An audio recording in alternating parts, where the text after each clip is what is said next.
എല്ലാരും പോയി. അപ്പോൾ നിലവിലേ കോഴ്സിനെ കുറിച്ചാ പറഞ്ഞത്. നിലവില് ഈ ഡിഗ്രിക്കൊക്കെ പോയണ്ടേ നമ്മള് കുറെ കാലം ഈ പഠിത്തത്തൂടെ ഇങ്ങനെ തീരും. അപ്പോൾ എന്തെങ്കിലുമൊക്കെ ഒരു കോഴ്സ് ചെയ്ത് കഴിഞ്ഞാല് അതിൽ നിന്ന് നിങ്ങൾക്ക് പിന്നെ പിന്നെ ഒരു ഗുണം കിട്ടും. ആ ലൈവ് വന്ന് ഇതാ ഞാൻ എത്തി. ഗൈസ്, ഞങ്ങൾ എത്തിയിരിക്കുന്നു. അപ്പോ പ്ലസ് ടു ആയിക്കോട്ടെ, ഇനി എന്തെങ്കിലും ഒരു ജോലി വെക്കണമല്ലോ, എന്തെങ്കിലും ഒരു കോഴ്സ് എടുത്താൽ നല്ലതാണ്. കോഴ്സ് എടുത്തു കഴിഞ്ഞാൽ എങ്ങനെയായാലും നല്ല സ്കില്ലുള്ള ടീമിന്റെ അടുത്തേക്ക് നമ്മൾ എത്തും. അങ്ങനെ എത്തിപ്പെട്ട് കഴിഞ്ഞാൽ നമുക്ക് ആ കോഴ്സ് കൊണ്ട് നമുക്ക് ഇനി മുന്നോട്ട് നല്ലപോലെ മുന്നോട്ട് പോകാൻ പറ്റും. പിന്നെ അതല്ല, അപ്ഡേറ്റ് ആവാനും പറ്റും. അപ്പോൾ ഞാൻ പറഞ്ഞു വരുന്നത്, ഡിഗ്രി കാര്യങ്ങൾക്ക് പോയാണ്ട് ടൈം കളയരുത്. പകരം നിങ്ങൾക്ക് എന്ത് ചെയ്യാം, ഡിഗ്രിയൊക്കെ ഡിസ്റ്റൻ്റ് ആയിട്ട് എടുക്കാൻ പറ്റുന്നതാണ്. നിങ്ങൾ എന്തെങ്കിലും കോഴ്സ് എടുത്തിട്ട് ഇനി ആദ്യം തന്നെ പുറത്തേക്ക് നമ്മളെ പോലെ വെറുതെ ചിന്തിക്കുന്ന ആൾക്കാരുണ്ടാവും. അതായത് പുറത്തോ അകത്തോ ഇങ്ങനെ കുറെ കടന്ന് ചിന്തിക്കുന്നവരുണ്ടാവും. അതുപോലെയൊക്കെ പെട്ടെന്നൊരു തീരുമാനം എടുത്തിട്ട് നല്ലൊരു കോഴ്സ് എടുത്തു കഴിഞ്ഞാൽ പുറത്തു പോയി കഴിഞ്ഞാൽ അവിടെ ഇതേപോലെ ഡിഗ്രി ചെയ്യാം.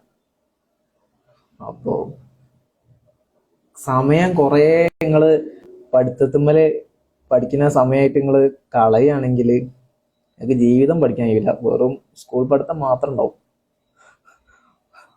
അപ്പോൾ നല്ലൊരു കോഴ്സൊക്കെ നിങ്ങൾ പോയി ഇരിക്കും. അപ്പോൾ ഞാൻ നിലവിൽ പറഞ്ഞു, ഇപ്പം കെൽട്രോണിൽ നമ്മൾ പോയ സമയത്തെ അവിടെ ഈ OJT ഭാഗമായിട്ട് പോകും. അപ്പോൾ അവിടെ നമ്മൾ കുറേ കോഴ്സ് നമ്മൾ കാണും. PSCയിൽ നമുക്ക് എഴുതാൻ പറ്റുന്ന കോഴ്സുകൾ, PSCയിൽ പറഞ്ഞാൽ അത് എടുത്തു കഴിഞ്ഞാൽ നമുക്ക് PSC എഴുതാൻ പറ്റും. ഓക്കെ, അല്ലെങ്കിൽ നമ്മളൊരു ഗവൺമെന്റ് സർട്ടിഫൈഡ് ആയിട്ടുള്ള, അതായത് നല്ല കുറച്ച് എന്താ പറയാ, നല്ല വിലയുള്ള സർട്ടിഫിക്കറ്റ് നിങ്ങൾക്ക് കെൽട്രോന്ന് കിട്ടും. അപ്പൊ അത് കോഴ്സുകളുണ്ട്, ഫീസ് ഉണ്ട്. പക്ഷെ ചെറിയ ഫീസിലൊക്കെ നിങ്ങൾക്ക് എന്ത് ചെയ്യാൻ പറ്റും, ഇങ്ങനത്തെ സ്ഥലത്തൊക്കെ പോയിട്ട് കോഴ്സ് എടുക്കാൻ പറ്റും. നമ്മൾ ഈ സോഷ്യൽ മീഡിയയിൽ ഓരോ കോഴ്സിനെ കുറിച്ച് കാണല്ലേ, അതേപോലത്തെ ചിലപ്പോൾ അതേ റേഞ്ചിലുള്ള എമൗണ്ട് കൊടുത്തു കഴിഞ്ഞാൽ നല്ല ഗവൺമെന്റ് അംഗീകൃതമായിട്ടുള്ള കോഴ്സുകൾ നിങ്ങൾക്ക് എടുക്കാൻ പറ്റും. അതേപോലെ ഡിഗ്രി കാര്യങ്ങൾ നിങ്ങൾക്ക് പറഞ്ഞു കഴിഞ്ഞാൽ പഴയ കാലം പോയല്ല, ഡിഗ്രി നിങ്ങൾക്ക് എപ്പോഴും ആണ് എടുക്കാം. ഡിസ്റ്റന്റ് ആയിട്ട് എടുക്കാൻ പറ്റും. കൂടുതൽ ആൾക്കാരും ഇക്കാലത്ത് ഡിസ്റ്റന്റ് ആയിട്ട് എടുക്കുക. കാരണം എന്താ വെച്ചാൽ ആദ്യം മുതലേ പണിക്ക് പോകാനുള്ള ആൾക്കാരായിട്ടാണ് കൂടുതൽ ആൾക്കാരെ നമ്മൾ കണ്ടിട്ടുള്ളത്.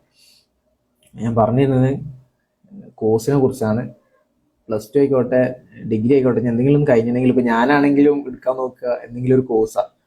കോഴ്സ് എടുത്തു കഴിഞ്ഞാൽ നമുക്ക് ആ കാലഘട്ടത്തിൽ നമ്മൾ ആ കോഴ്സ് എടുത്തു, പ്ലസ് എന്തെങ്കിലും ഒരു ട്രെയിനിങ്ങും കിട്ടിക്കഴിഞ്ഞാൽ നമുക്ക് ഫസ്റ്റ് സ്റ്റേജ് പെട്ടെന്ന് കയറാനുള്ള ഒരു പ്രയാസം ഉണ്ടെങ്കിലും അത് ഏത് കേസിലും അങ്ങനെ കേട്ടോ. നമ്മള് ജീവിതത്തില് ഫസ്റ്റത്തെ സ്റ്റെപ്പ് വലിയ സ്റ്റെപ്പാ. അത് നിങ്ങളെ എവിടെയും പോയി നോക്കിക്കോളി. ചിലത് ഭാഗ്യത്തിൽ കയറി പോയതുണ്ടാവും, എല്ലാത്തൊക്കെ ഭയങ്കര വലിയ സ്റ്റെപ്പ് തന്നെ കാരണം. കോഴ്സ് കിട്ടി കഴിഞ്ഞാൽ നിങ്ങൾക്ക് പുറത്തേക്കോ, സാനിഫ് ആനിസ് ആണെങ്കിൽ സാനിഫിനെ കാണാനാണ് ഇതിക്ക് വരുന്നത്. അപ്പൊ കോഴ്സുകൾ എന്തെങ്കിലുമൊക്കെ എടുക്കാൻ താല്പര്യം ഉണ്ടെങ്കിൽ എന്ത് ചെയ്യാം, കോഴ്സുകൾ എടുക്കാം. നല്ല കോഴ്സുകൾ ഉണ്ടാവും. പിന്നെ അതിന്റെ ഹിസ്റ്ററി ഒക്കെ ഒന്ന് നോക്കി നോക്കുക. നിലവിൽ പല ആൾക്കാരും നമ്മളൊന്നും ചോദിക്കുക എന്തായി, അല്ലെ ആ കോഴ്സ് എങ്ങനെ ഉണ്ടാവും, ഈ കോഴ്സ് എങ്ങനെ ഉണ്ടാവും. നിലവിൽ നിങ്ങൾ ആ കിട്ടുന്ന അല്ലെങ്കിൽ അവിടുത്തെ അതിന്റെ വാല്യൂ നോക്കുക, സർട്ടിഫിക്കറ്റിന് വാല്യൂ നോക്കുക. അതേപോലെ നിലവിൽ അത് വെച്ചിട്ട് എത്ര ആൾ കയറിയെന്ന് നോക്കുക, ആ കമ്പനീന്റെ അണ്ടറിൽ എത്ര ആൾക്കാർ പോയിന്ന് നോക്കുക. അങ്ങനെ പിന്നെ ഡ്യൂറേഷനൊക്കെ കുറച്ചൊരു ഡ്യൂറേഷൻ, ഭയങ്കര കുറെ അല്ല എന്നാലും പറ്റ കുറച്ചല്ല, അത് 1 മാസത്തോ 2 മാസത്തോ എന്നല്ലാതെ കുറച്ചൊരു ഇടയിലുള്ള രീതിയിലുള്ള ഡ്യൂറേഷൻ വെച്ചിട്ടുള്ള ഒരു കോഴ്സ് എടുത്താൽ നല്ലതാണ്. പിന്നെ അതേപോലെ ഞാൻ പറഞ്ഞില്ല, അൾട്ടിമേറ്റ് എന്ന പൈസ ഇടയ്ക്കൊരു ലാഗ് വരും.